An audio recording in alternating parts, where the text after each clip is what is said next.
She was told it was a routine hernia repair. You'll be in and out same day.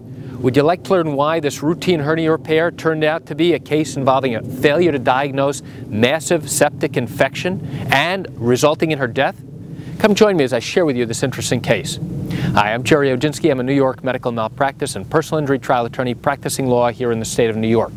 She was going in for a hernia repair. The patient went in for the surgery, and during the course of surgery, there was inevitably a complication. What was it? The doctors made a hole in the bowel. Now, they didn't do this on purpose. It was an accidental hole. Luckily for the patient, they actually recognized the hole at the time they made it. Once the hole is made, the doctors now have a couple of choices. If the injury to the bowel is minor, they can sew it up, close, and that's the end of it. However, if it's a more significant injury, like a through and through perforation, what you have to do then is you have to remove the damaged portion of the bowel. It was our claim that this doctor made 3 mistakes. The first mistake was that this doctor never should have been performing an elective hernia repair on a patient who had no cancer at all. Instead, he should have referred the patient to a general surgeon to have this hernia repair done, because the general surgeon does this all the time. Mistake number 2 came about during the course of surgery. Now, the doctors and the experts tell us that the fact that they made a hole in the bowel during the hernia repair is not evidence of malpractice. But the failure to properly close it up afterwards, that's a departure from good care, which is medical malpractice. So what happened here? The doctors, instead of calling in a general surgeon or calling in a colorectal specialist to come in and fix the bowel, they decided they were going to fix this on their own. Whether they wanted to be cowboys or not, we don't know, but the fact is they made a conscious decision to actually try and repair this on their own. So what happens is you cut out the damaged portion of the bowel, and now you're left with 2 ends of the bowel.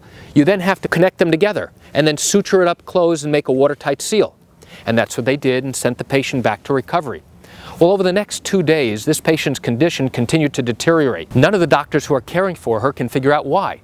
Finally, an attending surgeon comes in to evaluate her and decides, you know what, I have to take you back to the operating room immediately to find out what's going on here. What he found was remarkable.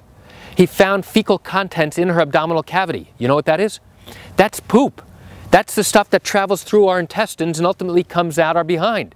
But that's what was leaking into her belly, causing her to get sicker and sicker, causing a massive infection known as sepsis. And then what he found was absolutely astonishing.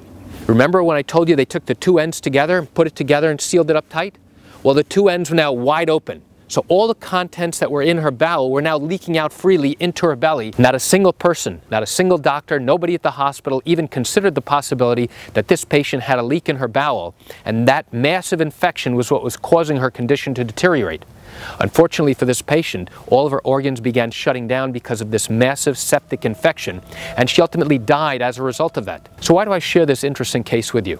I share it with you to give you an insight and an understanding into what goes on in this type of case involving a failure to diagnose sepsis in a routine hernia repair that should have been done by a general surgeon, but instead was done by a GYN cancer specialist. You know, chances are you're watching this, you have questions or concerns about your own matter, whether it involves an improperly done surgery, sepsis, or something else along those lines, and you have legal questions. Well, if you do, what I encourage you to do is pick up the phone and call me. I can answer your legal questions. I handle these types of cases every single day, and I welcome your call. You can reach me at 516-487-8207 or by email at lawmed10@yahoo.com. I'm Gerry Oginski here in New York. Thanks for watching.